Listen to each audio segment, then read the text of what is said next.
പൊതു ഇടങ്ങൾ ശുചിയായി സൂക്ഷിക്കുക എന്നത് സർക്കാർ നയം. ഇതിനായി കൊണ്ടുപിടിച്ച ശ്രമങ്ങൾ, പദ്ധതികൾ, ബോധവൽക്കരണ പ്രവർത്തനങ്ങൾ, അങ്ങനെ എന്തെല്ലാം. പക്ഷേ ചില സർക്കാർ ഓഫീസുകളിലേക്ക് കടന്നു ചെന്നാൽ ഇപ്പോഴും നമ്മൾ മൂക്കത്ത് വിരൽ വെച്ചു പോകും. കുട്ടനാടിന്റെ ഭരണ സ്ഥിരാകേന്ദ്രത്തിലെ ചില കാഴ്ചകൾ അധികാരികളുടെ നിസ്സംഗതയ്ക്ക് തെളിവല്ലേ എന്നൊരു സംശയം.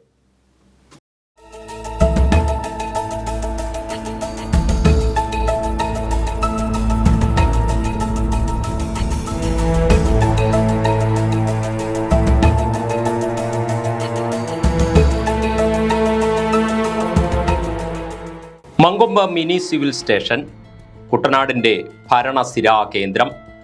താലൂക്കിലെ സർക്കാർ സംവിധാനങ്ങളെ ഒരു കുടക്കീഴിലാക്കാൻ മണിമലയാറിന്റെ തീരത്ത് 4 നിലകളിലായി നിർമ്മിച്ച കെട്ടിടം 2005 നാടിന് സമർപ്പിച്ചത് അന്നത്തെ റവന്യൂ മന്ത്രി KM മാണി. കെട്ടിടത്തിൽ പ്രവർത്തിക്കുന്നത് 10-ലേറെ സർക്കാർ ഓഫീസുകൾ. കുട്ടനാട് താലൂക്ക് ഓഫീസാണ് താഴത്തെ നിലയിൽ. 1000 ചതുരശ്ര മീറ്ററിന് മുകളിലുള്ള പൊതു കെട്ടിടങ്ങൾക്ക് ലിഫ്റ്റോ റാമ്പ് സൗകര്യമോ വേണമെന്ന 2010 സർക്കാർ ഉത്തരവിന് ശേഷവും ഭിന്നശേഷി സൗഹൃദമാവാതെ ഇന്നും തുടരുകയാണ് കുട്ടനാട് മിനി സിവിൽ സ്റ്റേഷൻ. വിവിധ ആവശ്യങ്ങൾക്കായി ഓഫീസുകളിലെത്തുന്ന ഭിന്നശേഷിക്കാരും ഇവിടെ ജോലി ചെയ്യുന്ന ഭിന്നശേഷി ജീവനക്കാരും പരസഹായത്തോടെയാണ് കുത്തനെയുള്ള പടിക്കെട്ടുകൾ കടക്കുന്നത്.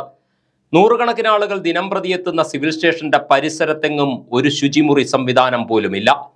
പ്രധാന കവാടത്തിലെ ഈ പടിക്കെട്ടുകൾ കടന്നു ചെന്നാൽ ആദ്യം കാണാനാവുക അന്വേഷണങ്ങൾക്കായുള്ള ജാലകം. സിവിൽ സ്റ്റേഷനിൽ ചെറുതല്ലാത്ത രീതിയിൽ എന്തിനാണ് ഇത്രയും ഇലക്ട്രോണിക് വേസ്റ്റുകളും കാലൊടിഞ്ഞ ഫർണിച്ചറുകളും പഴയ പേപ്പറുകളും കൂട്ടിയിട്ടിരിക്കുന്നത് എന്ന് മാത്രം ചോദിക്കരുത്.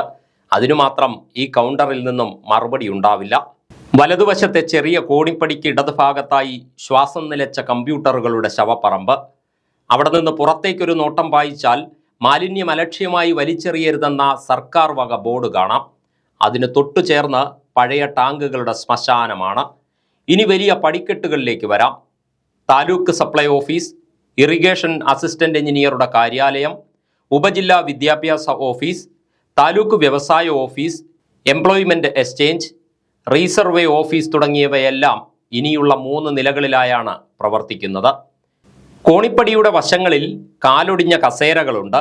അത് കഴിഞ്ഞാൽ ആദ്യം കണ്ണിലുടക്കുക സർവീസ് സംഘടനകളുടെ അവകാശങ്ങൾക്കായുള്ള പോരാട്ടത്തിൻ്റെ ബഹുവർണ്ണ പോസ്റ്ററുകളാണ്.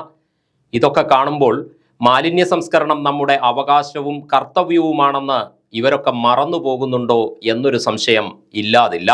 പടിക്കെട്ടുകൾക്കിടയിലെ ലാൻഡിംഗ് ഏരിയകളിൽ സർക്കാരിനു വേണ്ടി പണിയെടുത്ത് ജീവൻ വെടിഞ്ഞ ഫോട്ടോ കോപ്പി മെഷീനുകൾ, കാലൊടിഞ്ഞ കസേരകൾ, മേശകൾ, കാലിക്കുപ്പികൾ, കീറിപ്പറഞ്ഞ ചാക്കുകൾ, പിന്നെ ചില ആഘോഷ പരിപാടികളുടെ ബാക്കി പത്രങ്ങൾ.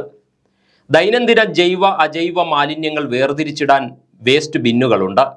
ജീവനക്കാർ അത് ചെയ്യുന്നുമുണ്ട്.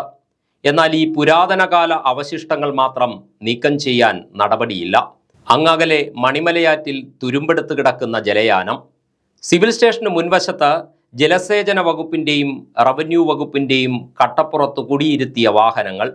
അയ്യേ, ഇതെന്തൊരു നാണക്കേടെന്ന് ഇനിയും പറയിക്കാതെ ഇവയൊക്കെ ആക്രിവിലേക്ക് വിറ്റ് തുക ഖജനാവിൽ എത്തിച്ചുകൂടെ എന്നാണ് പാവം ജനത്തിൻ്റെ ചോദ്യം. ഗണപതി കല്യാണം നാളെ, സർക്കാരുകാര്യം മുറ പോലെ. സലു സാംസണും സുരേഷ് പരമേശ്വരനുമൊപ്പം VR വിനോദ്, KCV ന്യൂസ്.